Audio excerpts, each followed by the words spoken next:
Hola, ¿qué tal? Buenas noches. Bienvenidos a todos.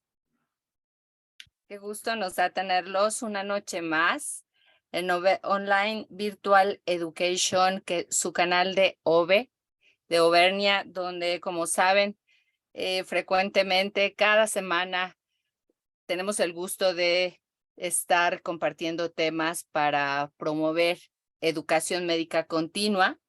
Y en esta que es la semana 14 en OV12, les damos la bienvenida.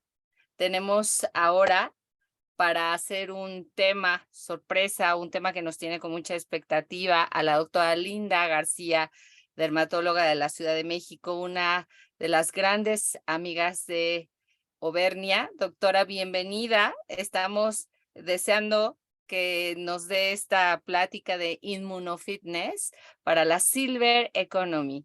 Un tema muy interesante. Muchísimas gracias, doctora, por aportarnos su conocimiento y ayudar a contribuir a la salud de todos con este tema. Muchas gracias. Bienvenida. Gracias.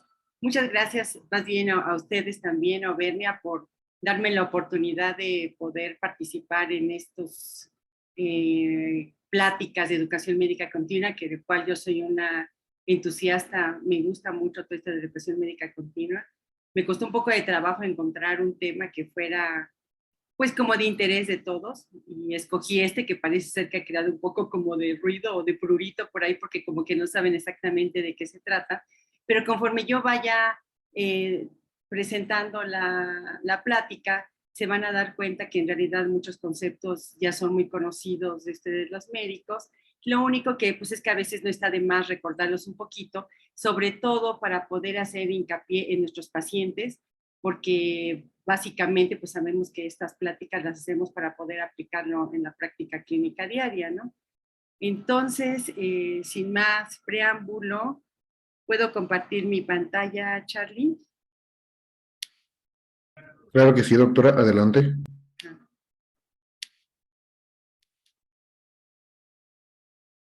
Ahí se ve.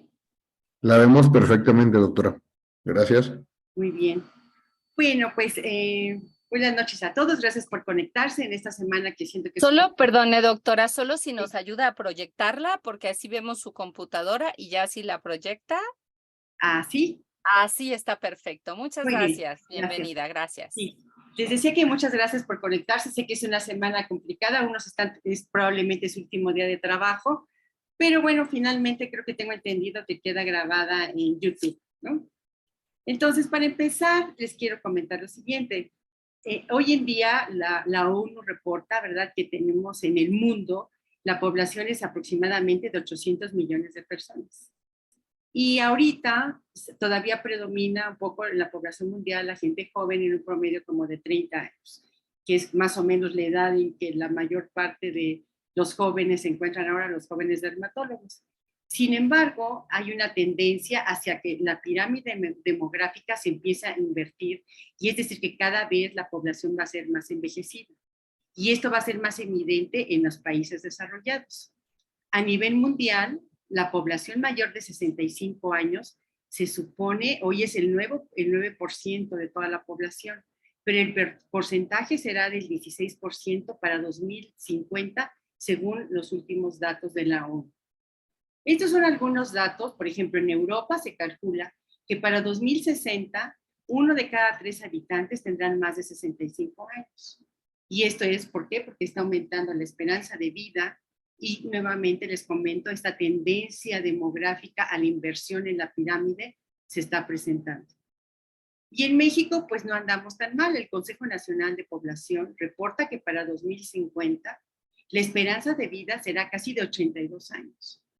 En los hombres de 80 años y en las mujeres casi de 84 años de edad. ¿Cuál es la importancia de esto? Vamos a ir un poquito a la historia. Existe una generación que se conoce como la generación Baby Boomer, que comprende a las personas nacidas entre 1946 y 1964. Esta generación ostenta el mayor número de nacimientos y son los que atestiguan y viven radicales cambios políticos y sociales y musicales. Crecieron en un mundo de la posguerra, salieron a las calles en mayo del 68, que es lo que se conoce como el Mayo francés, con una cadena de protestas estudiantiles a la cual después se sumaron los sindicatos y posteriormente se tiró el muro de Berlín y además existieron eventos que han marcado una época y es la generación que hoy en día dirige al mundo y la economía. ¿Qué tienen Angela Merkel y Bill Gates en común? Pues que son personas que son nacidas en la misma época, desarrolladas en un mismo tiempo, semejantes en edad, condiciones, preferencias, valores, motivaciones, formas de trabajo, eventos y experiencias, y van a ser, son el puente entre las ideas rígidas y conservadoras que van contra un espíritu joven debido al amplio margen de edad que abarca su generación. Pero esta generación no les pesa la edad, son forever young. ¿Y por qué? Porque tienen más tiempo libre y poseen un patrimonio 11 veces mayor que el de los millennials. Esta generación son personas que son muy activas, les gusta cuidarse, ir a la moda, hacen deporte, comen bien, les agrada la convivencia social, son fieles a sus marcas, consumen más que los jóvenes, ya que demandan más productos y servicios, y ellos dicen que llegó la hora de gastar y descansar, más específicos y personalizados, y disfrutan lo que han ganado en su vida. El secreto de esta segunda juventud está ligado al espectacular aumento de la esperanza de vida. Estas formas de consumo se van modificando en las personas mayores y van a ser el motor de lo que se conoce como la Silver Economy. ¿Pero qué es la Silver Economy? Es parte de la economía global, es un movimiento social que ha tenido gran apoyo e interés en las necesidades de la población mayor de 50 años. Es decir, es la economía de las canas. Espero que con esto se haya aclarado el primer punto que venía en el título de mi plática. La Oxford Economics define o dice que la Silver Economy incluye actividades económicas, productos y servicios destinados a satisfacer las necesidades de los mayores de 50 años. Y la actividad económica que genera es realmente muy importante. Este concepto es derivado del Silver Market que surgió en Japón, que es el país con mayor porcentaje de personas de mayores de 65 años, y es lo que se conoce como el mercado senior. Este mercado incluye sectores como la salud, la banca, la automoción, la energía, la vivienda, telecomunicaciones, la cosmética, la moda, el ocio, el turismo, entre otras cosas. Y una de las claves de la Silver Economy estará muy basada en la innovación tecnológica. Estas personas ya quieren manejar la inteligencia artificial, el Internet de las cosas, las aplicaciones de salud, o las Smart Cities. Despiertan el interés de un público maduro, pero demasiado joven para sentirse viejo. La Silver Economy es un modo de tratar de convertir el problema del envejecimiento de la población en una oportunidad, ya que se trata de un mercado rentable y con enormes posibilidades. Esta generación ha creado una nueva revolución, tal como ocurrió en su juventud. ¿Y a qué se debe? A que plantea otra forma de vida, tiene nuevos hábitos y conforma una nueva clase de consumidores. Y estos se divide en, los mayores de 50 años se dividen en 3 grupos, los que son muy activos, los que son dependientes, los que son frágiles, y cada uno de estos grupos va a generar enfoques económicos distintos.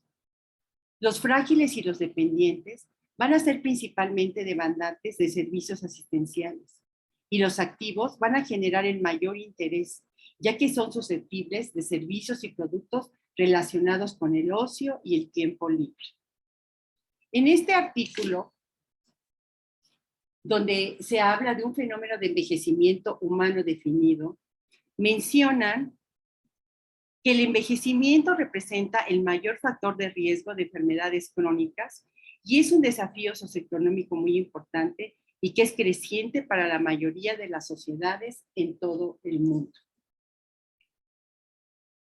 Un barómetro de este interés en el tema es que solamente en el 2013 se publicaron más de 300,000 artículos que confirman que las intervenciones, experimentos en mamíferos y en humanos en el proceso de envejecimiento pueden prevenir y retrasar y evitar enfermedades relacionadas con la edad y con el cáncer.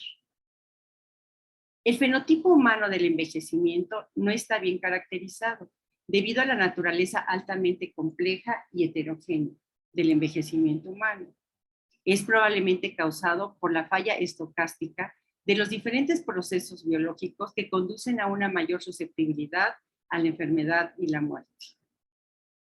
Debido al papel del envejecimiento en numerosas enfermedades, las intervenciones que conducen a un envejecimiento saludable están fuertemente investigada. Y existen avances recientes para descubrir biomarcadores complejos del reloj del envejecimiento para poder predecir la edad, la salud y el riesgo de la muerte. No está claro cómo estos biomarcadores pueden predecir la multitud de fenotipos asociados. Se necesitan muchos estudios y diseñar ensayos clínicos para poder encontrar medicamentos dirigidos al proceso del envejecimiento. Un envejecimiento saludable lo define la OMS como el proceso de desarrollar y mantener la capacidad funcional que permite el bienestar en la vejez. Esto se está volviendo crítico desde el punto de vista social, ya que el sostén de la economía en el siglo XXI es muy grande para poder lograr un envejecimiento saludable y es un importante objetivo público en el enfoque de salud. Conocer la naturaleza y los determinantes del envejecimiento saludable forma parte de la Silver Economy. La inmunosenescencia, que es el deterioro gradual del sistema inmunológico que acompaña el proceso normal del envejecimiento, ya lo hemos mencionado y ustedes lo saben muy bien, se asocia con una menor capacidad para responder a las infecciones y desarrollar una memoria inmune a largo plazo, ya que los componentes estructurales del sistema inmune, como son la médula ósea y el timo, empiezan a involucionar, reducen en volumen y disminuyen la producción de células inmunitarias. Aquí vemos en esta imagen cómo esta involución va a disminuir la producción de precursores linfoides, así como su maduración, y eso va a causar que haya una peor respuesta a la agresión, al estado de inflamación crónica, por mayor liberación de citocinas proinflamatorias. Esta desregulación epigenética de las células B y T, más la metilación del ADN y los cambios en las histonas, que es lo que corresponde al reloj epigenético, más las numerosas influencias intrínsecas y extrínsecas y el ambiente inflamatorio, que es lo que va a constituir lo que se conoce como la bioedad, va a dar el nombre de lo que se conoce como inflama-aging. La edad inmunológica siempre va a ser mayor que la cronológica y por lo tanto se va a asociar a una mayor incidencia de estas enfermedades que hemos estado mencionando desde el principio de la plática. Además, a mayor susceptibilidad a las infecciones, pero sobre todo a una menor respuesta a la vacunación. Y todos estos fenómenos van a incluir una firma inmune que es consistente con la hipótesis inflamatoria del envejecimiento. En esta imagen, lo que nosotros estamos viendo es un ejemplo de la respuesta del sistema inmunológico en un paciente sano y en un paciente que ya está viejo, que ya tiene cierta inmunosenescencia. Y vemos que existe una menor respuesta a una variedad de vacunas. Y sí existe evidencia de que hoy, después de la pandemia, que cuando se aplicaba la vacuna contra el SARS-CoV-2, había una disminución más rápida en el título de anticuerpos neutralizantes en los ancianos cuando lo comparaban con los jóvenes. Pero no todo es tan malo. ¿Por qué? Porque el ritmo y la extensión de la inmunosenescencia, o decir, del proceso de envejecimiento, no son fijos. El sistema inmunológico puede tener un alto grado de plasticidad a través de los años. Experimentos en los laboratorios con ratones sugieren que algunas de las alteraciones celulares que acompañan a la senescencia inmune se puede revertir o prevenir. Entonces, si la edad cronológica está fuertemente asociada con una inmunidad saludable, que no es necesariamente el factor más importante, La edad biológica del individuo, de la que ya habíamos hablado de la obviedad, es el indicador más preciso de la esperanza de vida saludable.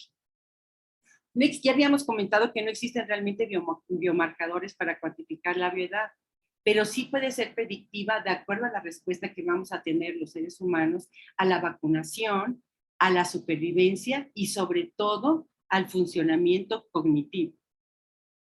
La obviedad es susceptible de manipulación externa a nivel epigenético con efectos potencialmente positivos o negativos, y eso es lo que se conoce como inmunobiografía. La inmunobiografía, entonces, va a ser la suma de todas las respuestas del tipo, la dosis y la secuencia de exposiciones antigénicas que vamos a tener durante toda la vida. Entre ellas, pues, están las infecciones, las vacunas, la exposición al medio ambiente, la educación que tenemos, el sistema innato y adaptativo. Y esta gran variabilidad va a reflejar la capacidad de la inmunidad altamente heterogénea observada en los adultos en la evidencia del sistema inmunológico que está en constante evolución. Influencias ambientales que dan la inmunobiografía es ilimitada.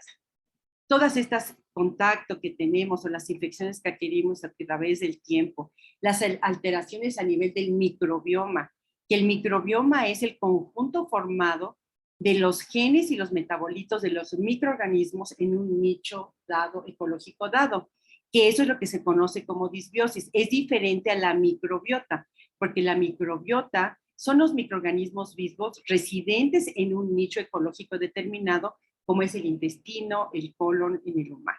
Y toda esta disbiosis va a estar vinculada con la homeostasis del sistema inmunitario, que nuevamente, insisto, está en constante evolución.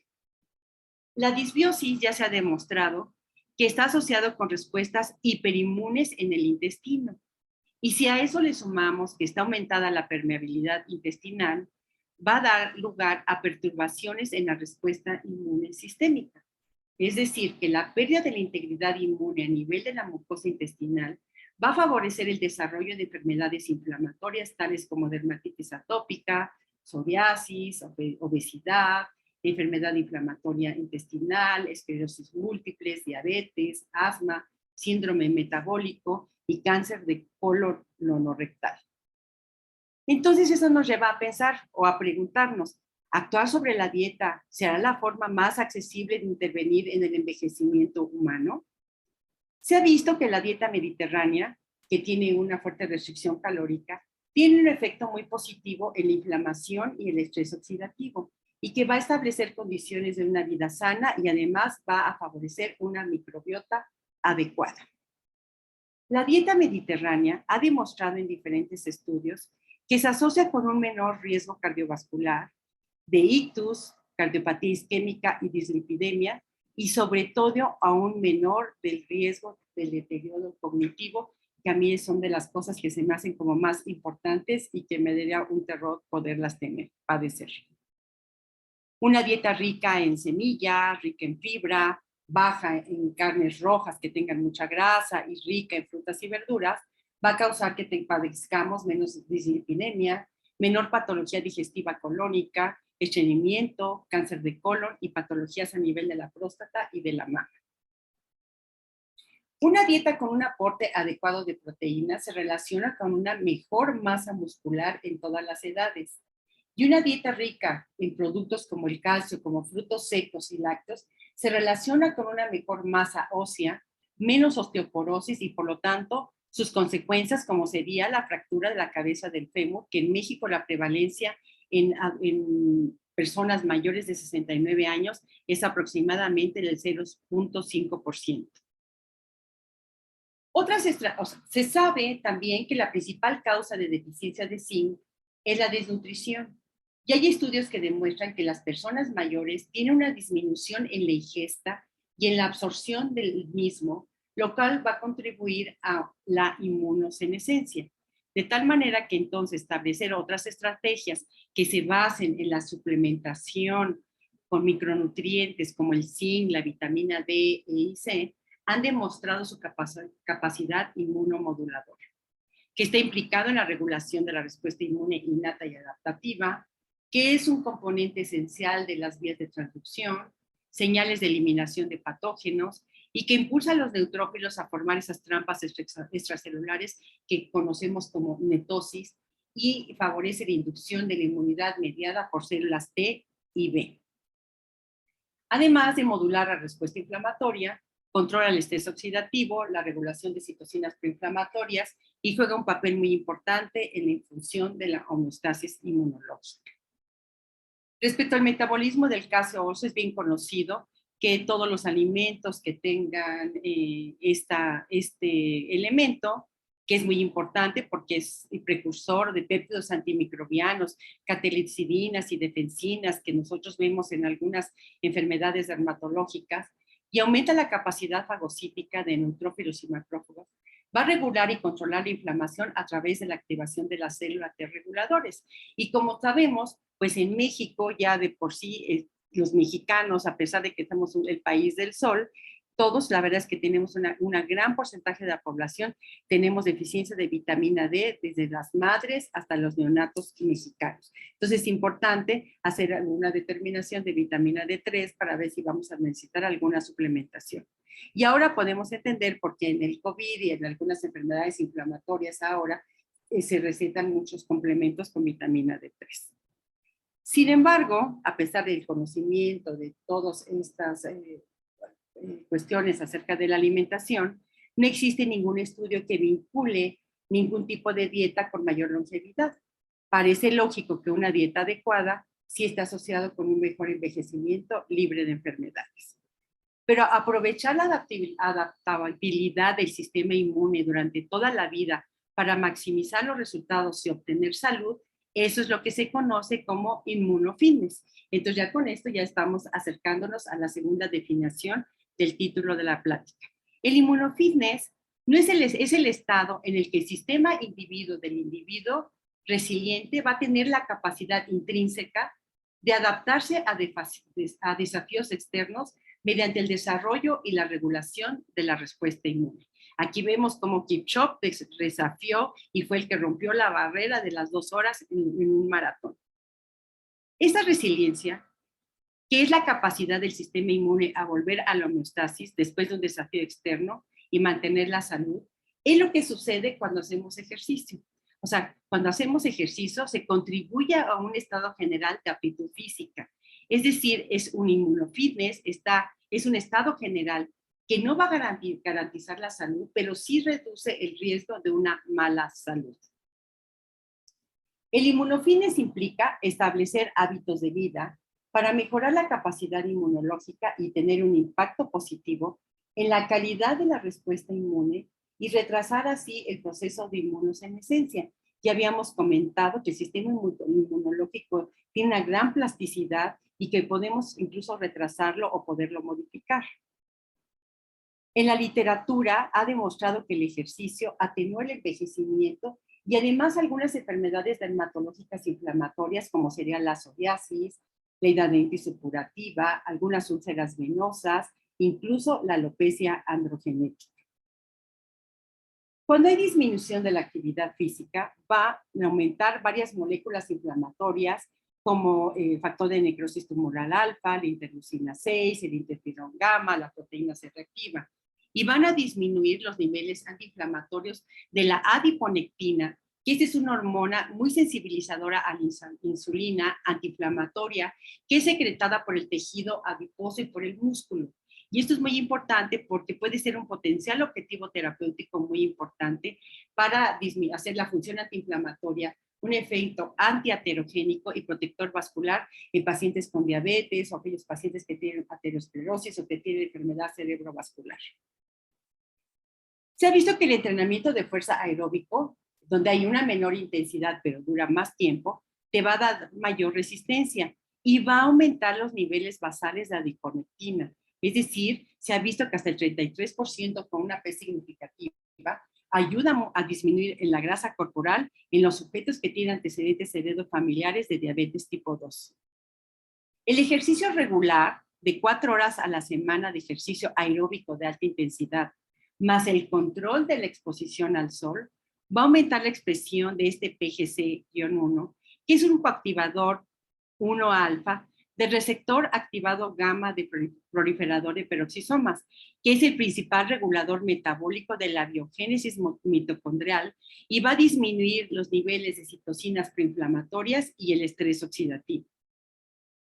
Personas de 50 años que hacen ejercicio aumentan la proliferación de células T y el número de función de neutrófilos y de las células NK. Mejora la función de los macrófagos, corrige el estado proinflamatorio y reduce la secreción de estas situaciones proinflamatorias.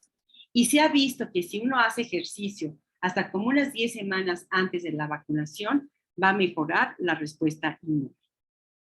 Otro factor que también contribuye a la inmunosenescencia es el bienestar psicosocial.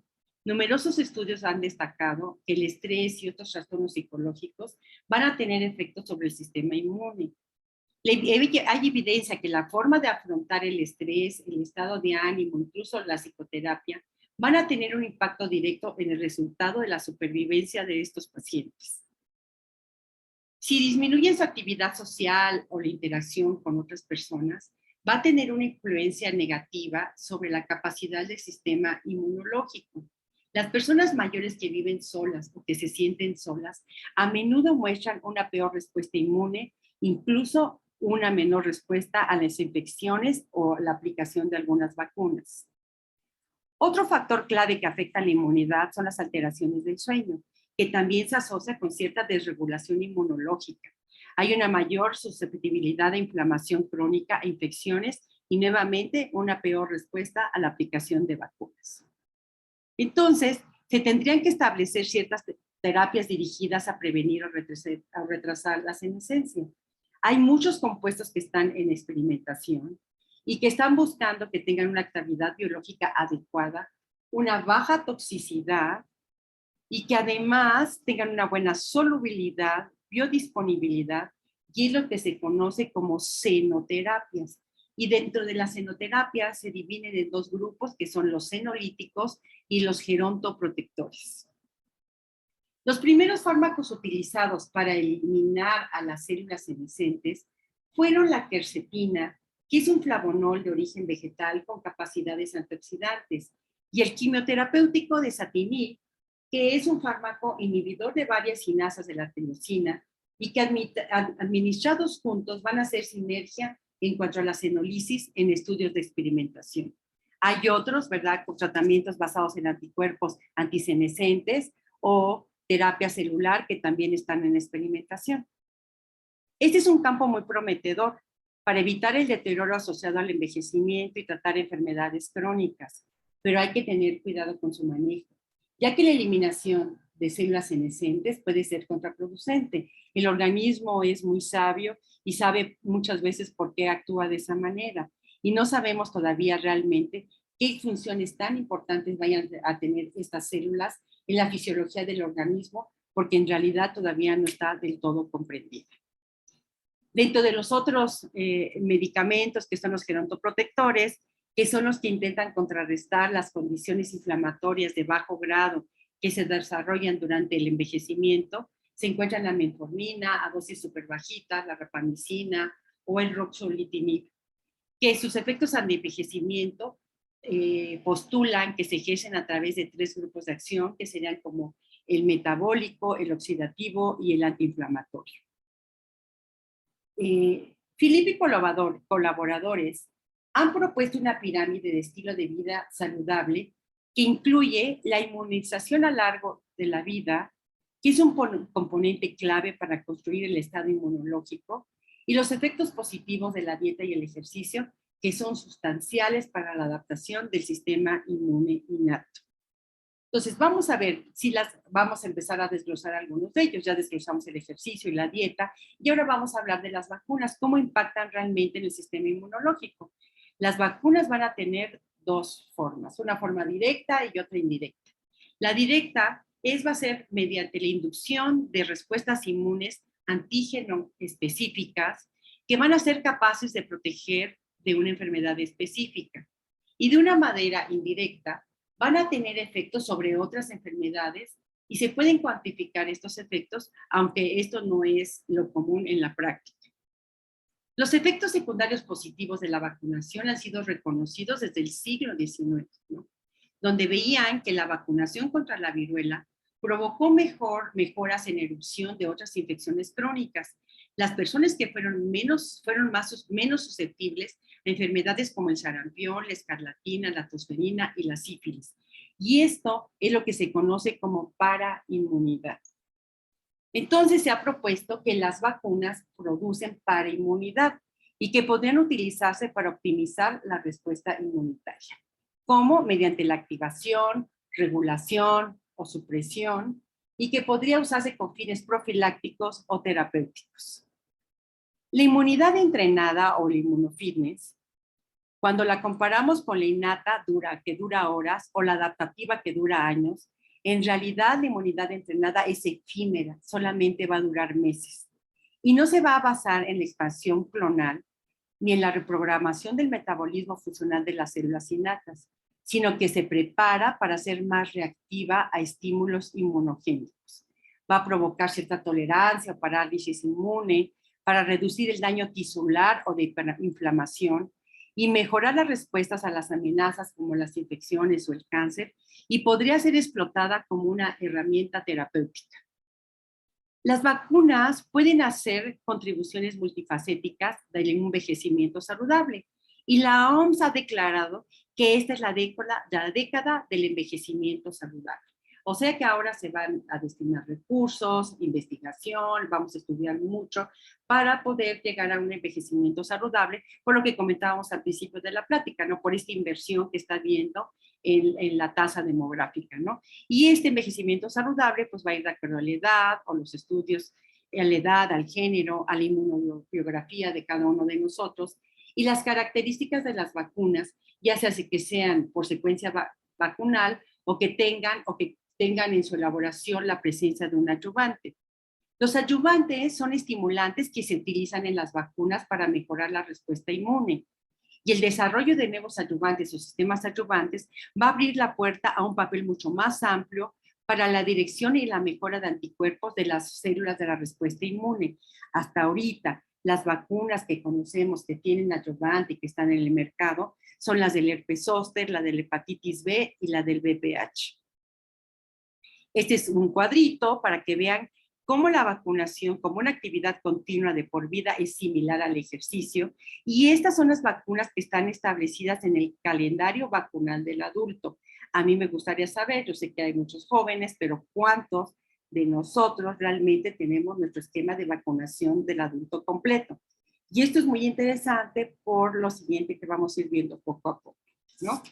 Es decir, mantener o construir un FIT es nada menos que cómo lo vamos a mantener este FIT o la mejoría de este sistema inmunológico. Bueno, pues este sistema inmunológico va a empezar desde el nacimiento y a través de la alimentación que tenga la madre cuando esté embarazada, o la exposición intrauterina que vaya a tener antibióticos o patógenos o toxinas. Más adelante, el método del parto, si va a ser vaginal o va a ser por cesárea, si va a haber lactancia, la exposición a las mascotas y al ganado, la herencia que podemos tener del microbiota de los miembros del hogar y la exposición a antibióticos y medicamentos y toxinas. Las influencias ambientales importantes conocidas sobre el sistema inmunitario en edad adulta son muy parecidos, van a tener que ver con la dieta, con el ejercicio, con la presencia de infecciones y la exposición a contaminantes, incluyendo el tabaquismo, que van a afectar el desarrollo del sistema inmune y que va a influir en la respuesta a futuras exposiciones antigénicas. En conclusión, podemos decir que existe una creciente necesidad en el cambio de paradigma de cómo se ve y se promueve la vacunación. Fuera de su función tradicional, las vacunas podrían contribuir positivamente a la homeostasis inmunológica. En la promoción de la salud, existe una gran necesidad de agregar la vacunación a la caja de herramientas que tenemos, como sería la toxina botulínica, los rellenos, la tecnología lumínica, para tener una vida saludable junto con una dieta saludable, ejercicio y abandono del hábito del fumar. Es relevante hacer estas campañas preventivas, informar a la población en general de la importancia de adoptar un estilo de vida saludable para crear conciencia de mantener el inmunofitness, que debe ser adecuado y que es muy importante. Todos estamos en la búsqueda de la eterna juventud, como en esta imagen, que es de 1546. Es un cuadro de la Fuente de Juventud de Lucas Cranach, el viejo, porque está el joven que era el hijo, donde muestra las propiedades rejuvenecedoras del agua de una fuente, a la que llegan a la izquierda, ven ustedes aquí, personas muy frágiles, que les cuesta mucho trabajo caminar de forma sola, y a la derecha vemos cómo prevalece la presencia de cuerpos sanos y juveniles que salen acabando de salir del agua. Eso era en 1546. Hoy existen en Florida estos lugares que donde ellos aseguran que está la fuente de la fuente de la eterna juventud. Y hoy en día, pues acudimos a cursos y congresos para poder entender mejor este proceso y establecer clínicas de antienvejecimiento. Y de esta manera, poder llevar a cabo una gran variedad de intervenciones que van desde procedimientos cosméticos, al consumo de antioxidantes, a la aplicación de vacunas, incluso ahora que está tan de moda este chip que le llaman el chip de la libido.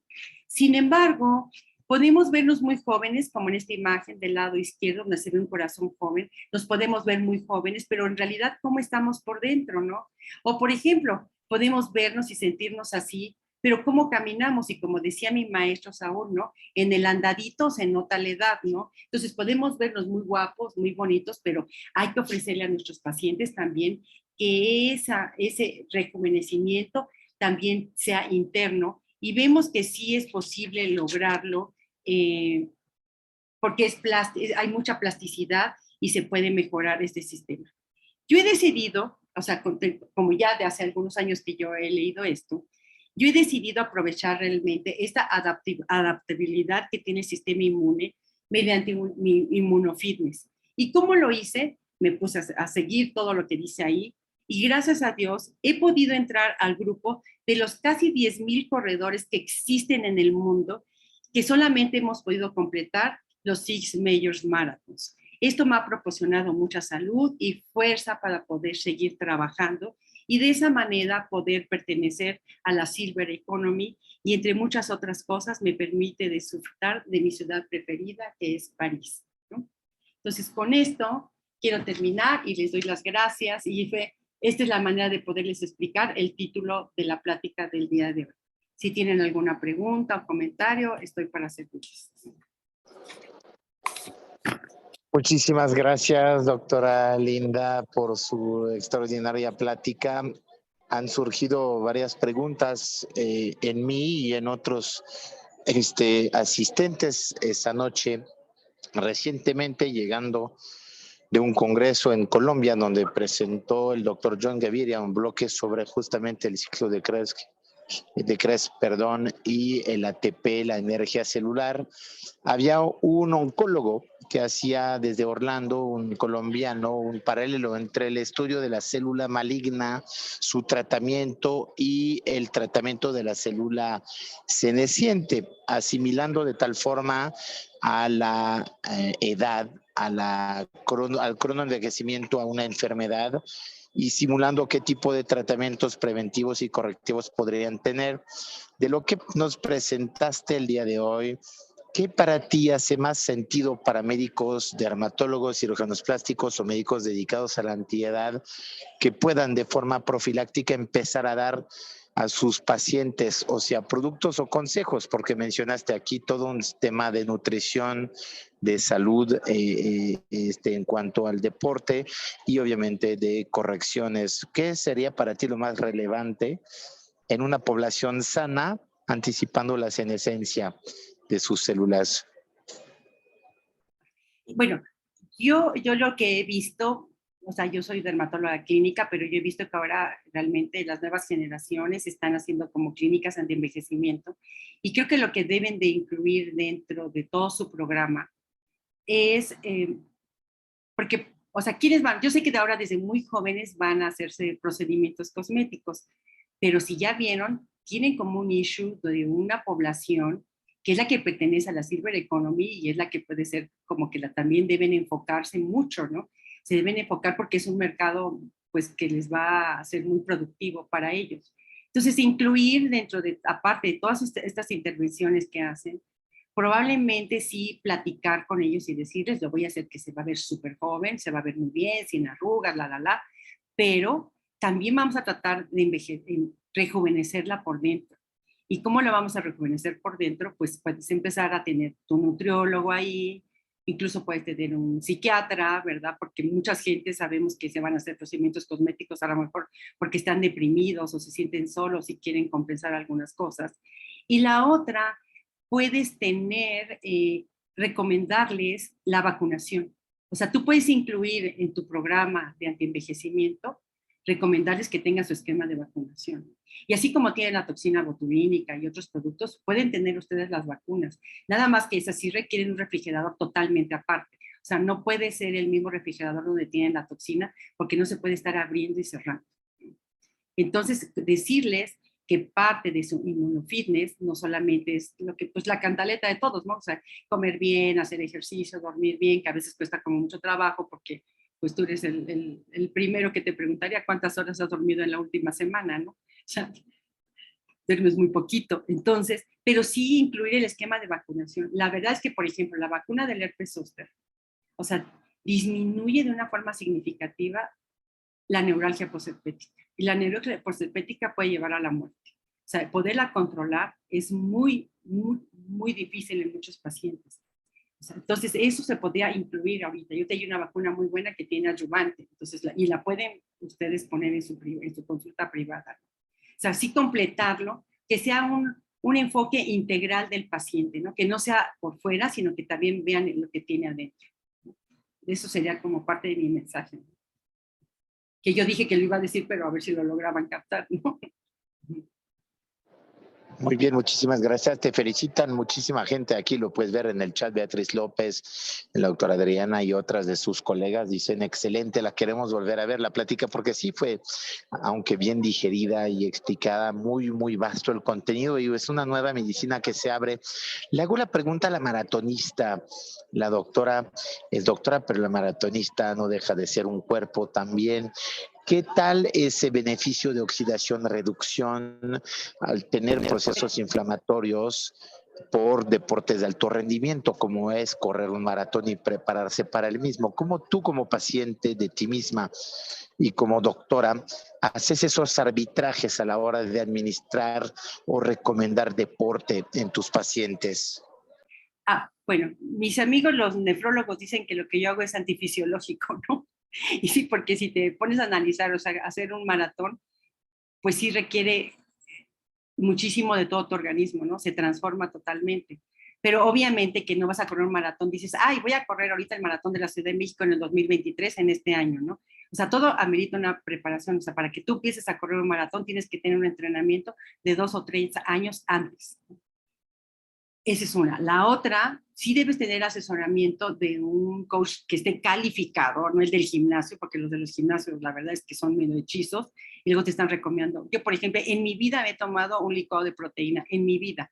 ¿Por qué? Porque necesitas tener un nutriólogo deportivo certificado y que todo lo adapte a tu edad y a tus necesidades. Porque no es lo mismo, por ejemplo, yo que voy a un hospital, que tengo mi consulta, y que tengo que entrenar en la noche, a alguien que sea un poquito más flexible, que no tenga que cumplir con ciertos horarios y que a lo mejor empiece su consulta a las 10 de la mañana y que puede entrenar en la mañana.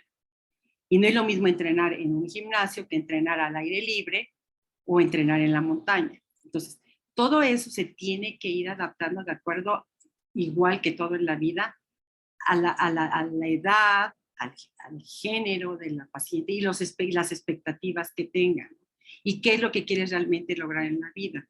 Y todo, sí necesitas un nutriólogo deportivo, porque tú te tienes que ir preparando desde que empiezas a entrenar y antes del maratón y después del maratón. O sea, tienes que saber cuánta agua tienes que estar hidratando desde como una semana antes, qué es la ingesta de carbohidratos, que los carbohidratos no es nada más comer espagueti, sino que tienes que comer carbohidratos de todo tipo, pero que sean de los que son más complejos, para que tú puedas tener tu reserva energética para la hora del maratón.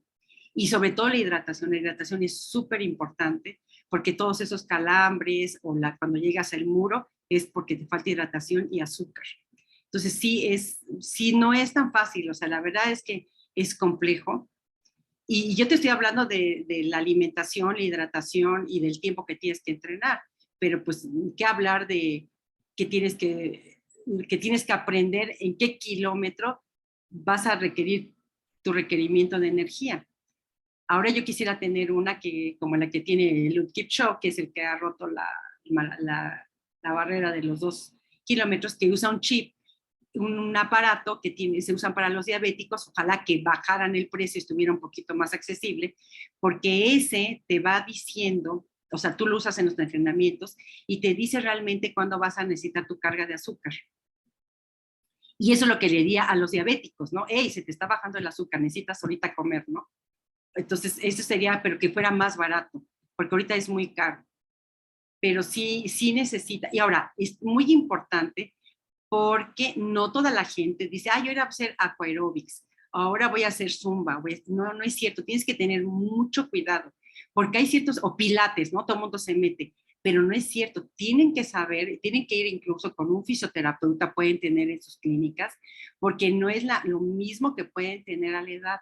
Las posibilidades de que alguien haciendo pilates pueda tener una fractura a nivel de la columna son grandes. Entonces sí hay que, o sea, no es que hoy ya Linda dijo, voy a hacer el inmunofitness y me voy a ir a bailar zumba 3 horas o hacer la caminata de aquí a la villa. No, deben de tener una valoración antes, ¿no? Porque tienen que fijarse también cómo está todo sistema óseo, ¿no? Que no tengan osteopenia, que no tengan osteoporosis, porque todo tiene que ser encaminado de acuerdo a cada paciente.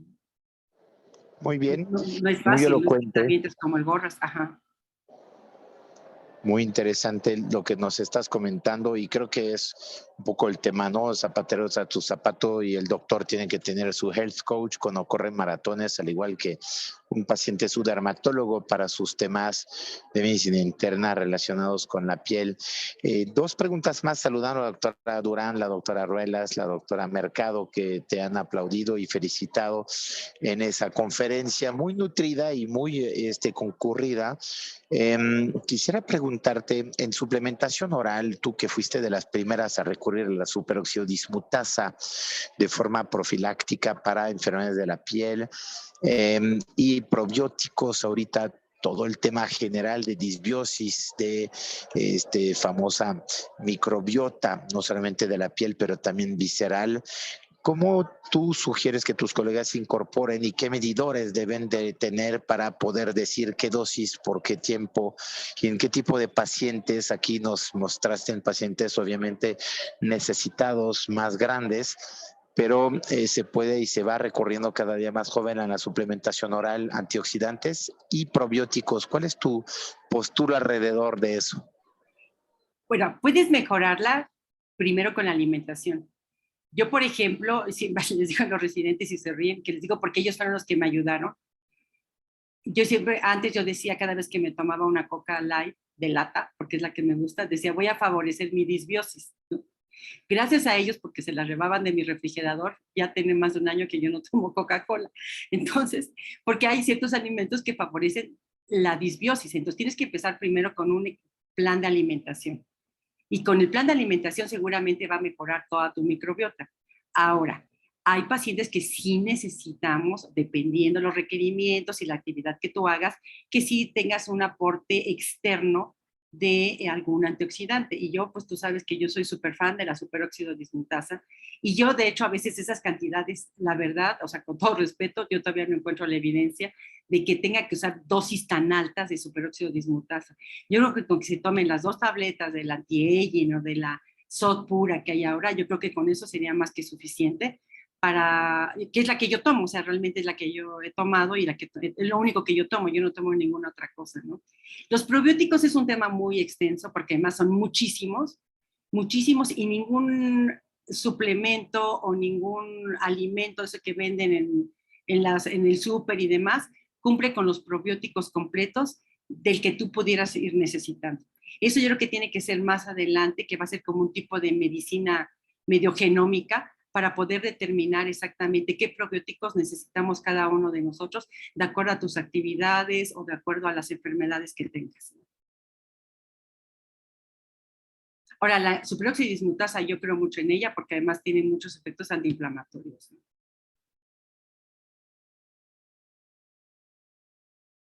No Muy sé si bien. contesté o me escucharon. Sí, te escuchamos perfecto. Una última pregunta, agradeciéndote muchísimo eso. ¿Qué oportunidad tenemos en México de aprender más de ese tipo de medicina? Porque creo que es como una nueva residencia que hay que cursar, ¿no? Ahorita hablamos de hormonas bioidénticas, de suplementación, hablamos de glicación, hablamos de antioxidación, los famosos sueros. ¿Dónde sugieres que se recomienda aprender más alrededor de eso? ¿Dónde tú vas fortaleciendo eso? Mostraste congresos, hay cursos, pero ¿dónde más tú crees que se podría hacer? Muchas de estas cosas están en experimentación. Yo creo que así como hay gente que le gusta el vitiligo, a quien les gusta el acné, otros les gusta la psoriasis, a lo mejor yo me empiezo a inclinar por esta área. O sea, hay que buscar a la gente que le pueda gustar, pero además que se base en estudios que estén metodológicamente bien hechos. Porque ahora de repente leen, ay, el articulito dijo que el probiótico del yogur X es el que me va a funcionar. Pues no, no es cierto. O sea, la verdad es que todavía esto está como muy en pañales, o sea, le falta muchísimo. Y sí se necesita, por ejemplo, dinero, porque pues se podían hacer tesis o algunos trabajos en las diferentes escuelas, en este caso de dermatología, pero pues siempre falta dinero, ¿no? Siempre falta dinero, por ejemplo, para poder saber qué por ejemplo, te pongo un ejemplo, ahorita queremos hacer una tesis de psoriasis donde se ve que está la microbiota alterada y demás, y sí, ¿de dónde sacamos dinero para conseguir los kits para poder saber si está alterado o no? Entonces, sí necesitamos como mucho apoyo para poder llevar a cabo estudios que sean serios, ¿no? Y que estén metodológicamente bien elaborados. Y ahorita pues solamente basarnos en todos los estudios de experimentación y tratar a lo mejor de aplicarlos a la práctica clínica, pero pues sí se necesita mucho apoyo, ¿no? Porque todo lo que hay por ahí y las escuelas que te dicen que saben de esto, híjole, yo todavía las veo con mucha reserva, ¿no? Porque también se ha exagerado, ¿no? Porque hay gente que se toma como 50 pastillas en la mañana, ¿no? Que el zinc, que el calcio, que la vitamina, la verdad es que no es necesario, o sea, mejor te tomas el yogur, te comas un huevito con pechuga de pavo y un tomate rebanado y a lo mejor cumples con todas tus expectativas. Yo, por ejemplo, te digo, yo en mi vida, o sea, fuera de la superóxido dismutasa, no he necesitado ninguna suplementación, por ejemplo, para entrenarme, que ya el maratón es la cumbre, pero lo difícil son los meses de entrenamiento.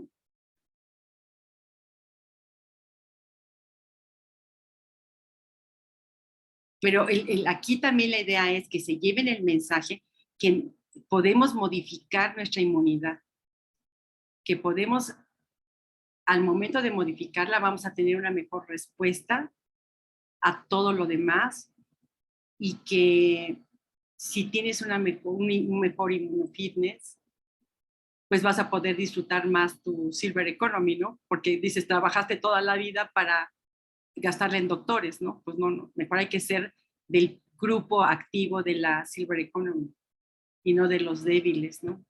O los frágiles. Muy Y bien, eso se pues puede implementar en las clínicas que tienen ahora los jóvenes, ¿no? Se van a muy sentir bien y el cierto. paciente se va a sentir más completo. A lo mejor que tengan un internista ahí, un nutriólogo, pero de veras, o sea, porque ahora todo el mundo, y te ponen a comer 20 huevos y que la ceto y no sé qué, ¿no? Uno que sí sepa de veras, ¿no? Que estén certificados, ¿no? Muy bien, pues te agradecemos muchísimo una invitación a que reflexionemos como país, como continente, en la posibilidad hoy en día de ese gran mercado de la Silver Economy, que conozco perfectamente bien, sobre todo en Florida, donde lo mencionabas, hacer copartícipe de eso. Y México tiene los especialistas, tiene el clima, tiene el turismo y hasta la cocina para atraer ese turismo médico masivo que está dispuesto a gastar para envejecer mejor o vivir más, que sabemos que hoy 3 de 10 niños que nacen el día de hoy sabemos que serán centenarios en estos grandes estudios prospectivos sobre epidemiología y salud. Pues te agradezco muchísimo, la verdad. Recordemos que la doctora Linda García en Derma corre muchas publicaciones sobre su pasión, el maratón, y como siempre la pueden encontrar en el Hospital Salvador Subirán. Saludamos a todo el servicio y los dermatólogos que lo conforman y sus egresados, así como todos los y las dermas de México que han tenido la suerte de tener la doctora Linda García como profesora y sigue siendo de gran trascendencia en el público joven y menos joven que quiere saber de esas relaciones entre el sistema de medicina interna y la piel en particular, pero mucho más allá con la plática de hoy. Te agradezco muchísimo, Linda, no te nos vayas. Carlos, vemos que semana que entra tendremos otra plática de bruxismo y toxina botulínica, también algo que te interesa mucho, Linda, en hiperhidrosis. Hace muchos años lo estuvimos viendo juntos y tendremos a Luis Bringas, experto odontofacial para toda la parte de bruxismo. Será un tema de la semana que entra, el día jueves 13 de abril a las 20 horas, en una semanita más, pasando Semana Santa y agradeciendo su preferencia a todas y a todos. Recordemos que esa plática y todas las otras están disponibles en OVE, Online Virtual Education, en el canal de YouTube Auvernia Oficial para ti, doctora, doctor. Siempre felices de hacer historia contigo en Facebook, en Instagram y sobre todo en el canal de YouTube.